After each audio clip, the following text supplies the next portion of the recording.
राधे राधे मेरे प्यारे भाइयों बहनों माताओं व बंधुओं, संस्कार की बातें चैनल में आपका स्वागत है। बंधुओं, आज गुरुवार के दिन मैं आपको सुना रही हूँ अगहन गुरुवार महालक्ष्मी व्रत कथा व पूरन पूजा विधि। बंधुओं, अगहन मास अर्थात मार्गशीर्ष का महीना भगवान श्री कृष्ण को बहुत प्रिय है। इस महीने में गुरुवार को यदि महालक्ष्मी के व्रत किए जाएं, तो मां लक्ष्मी उनके घर में स्थायी रूप से वास करती हैं। बंधुओं, यदि आपने हमारे YouTube चैनल को अब तक सब्सक्राइब नहीं किया तो जरूर करें और बेल आइकन दबाना ना भूलें। बंधुओं, अगहन मास में जितने भी गुरुवार आए उस दिन महालक्ष्मी व्रत किया जाता है और मां लक्ष्मी की और तुलसी जी की विशेष रूप से पूजा की जाती है।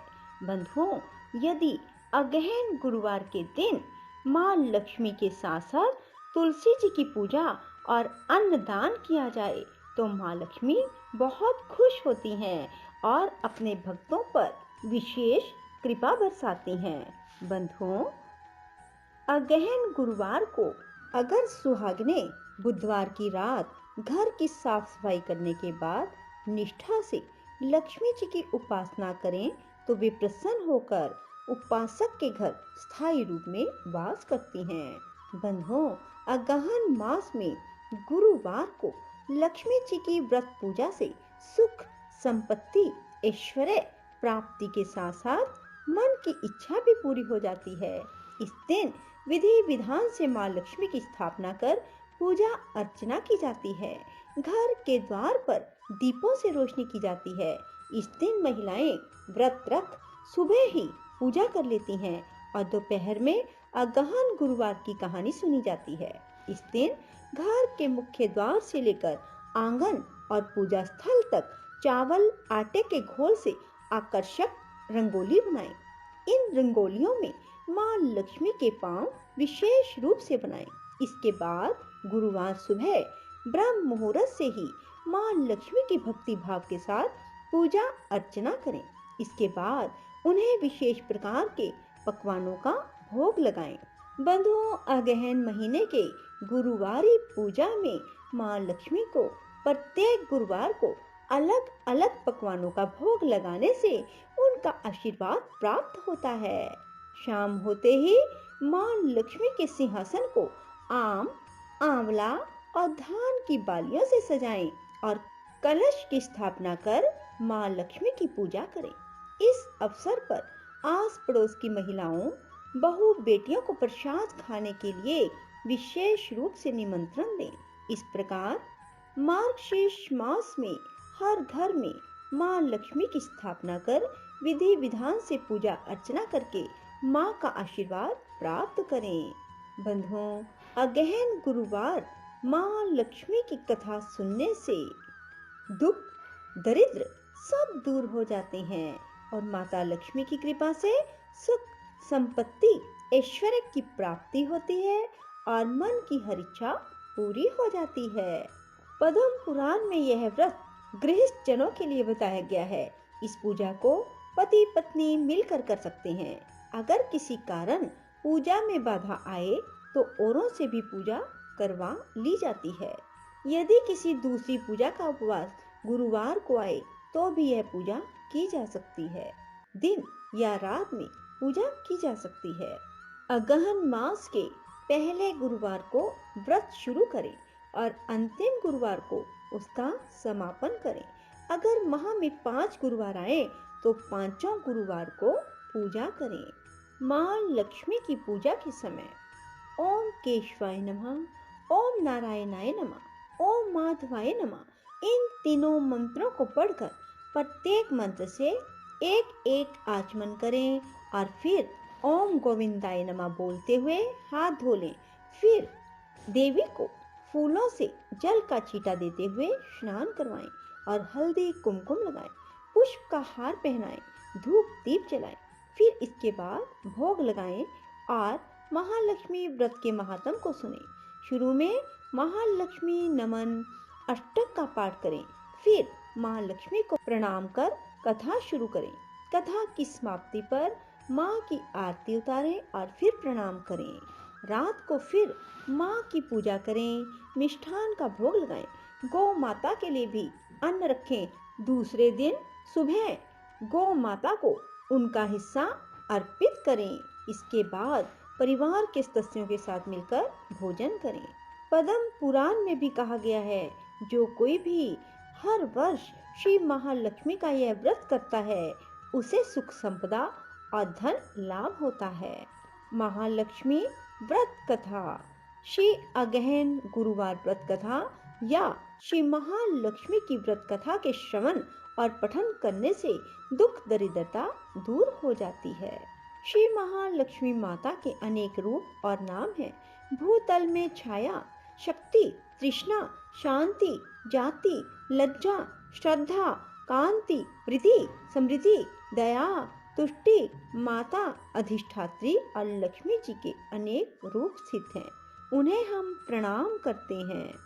भारतवर्ष के सौराष्ट्र देश में भद्रशवा नाम के एक राजा थे। वे बड़े पराक्रमी राजा थे। 4 वेद, 6 शास्त्र, 18 पुराणों का उन्हें ज्ञान था। उनकी रानी का नाम सूरज चंद्रिका था।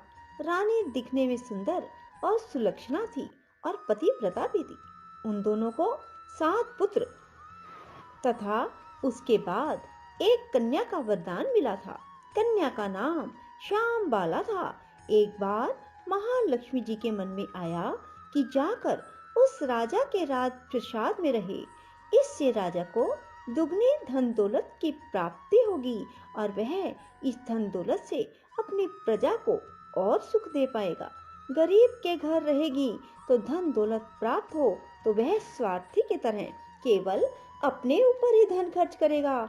यह सोचकर श्री महालक्ष्मी जी ने बूढ़ी ब्राह्मण स्त्री का रूप धारण किया। हाथ में लाठी लिए लाठी के सहारे रानी के द्वार तक पहुंची। यद्यपि उन्होंने बूढ़ी औरत का रूप धारण किया, उनके चेहरे पर देवी का तेज था। उन्हें देखते ही एक दासी सामने आई। उसने इनका नाम, धाम, काम, धर्म पूछ डाला। वृद्ध ब्राह्मणी का रूप धारित माता लक्ष्मी ने कहा, बालिके, मेरा नाम कमला है। मेरे पति का नाम भुवनेश है। हम द्वारिका में रहते हैं। तुम्हारी रानी पिछले जन्म में एक वेश्या की पत्नी थी। वह वेश्या गरीब था। दरिद्रता के कारण हर रोज घर में झगड़े होते थे। उसका पति रोज उसे मारता था। इन बातों से तंग आकर वह घर छोड़कर चली गई तथा जंगल में खाली पेट भटकने लगी। उसकी इस दुर्दशा पर मुझे दया आई। तब मैंने उसे सुख संपत्ति देने वाली श्री महालक्ष्मी की कथा सुनाई। मेरे कहने पर उसने श्री महालक्ष्मी का व्रत किया। श्री महालक्ष्मी प्रसन्न हुई, उसकी गरीबी दूर हुई, उसका घर संसार दौलत संतति संपत्ति से भर गया। बाद में पति पत्नी दोनों परलोक सिधार गए। लक्ष्मी व्रत करने के कारण वे लक्ष्मी लोक में रहे। उन्होंने जितने साल महालक्ष्मी का व्रत किया, उतने हजारों साल उन्हें सुख भोग मिला। इस जन्म में उसका जन्म राजघराने में हुआ है, परंतु वह श्री महालक्ष्मी का व्रत करना भूल गई है। उसे यह याद दिलाने मैं यहाँ आई हूँ। बुढ़िया की बातें सुनकर दासी ने उन्हें प्रणाम किया तथा श्री महालक्ष्मी का व्रत किस तरह किया जाए इस बारे में पूछा। बुढ़िया रूप धारण किए हुए श्री महालक्ष्मी माता ने दासी को पूजा की विधि तथा महिमा बताई। उसके बाद वह दासी माता को प्रणाम कर रानी को बताने अंदर चली गई।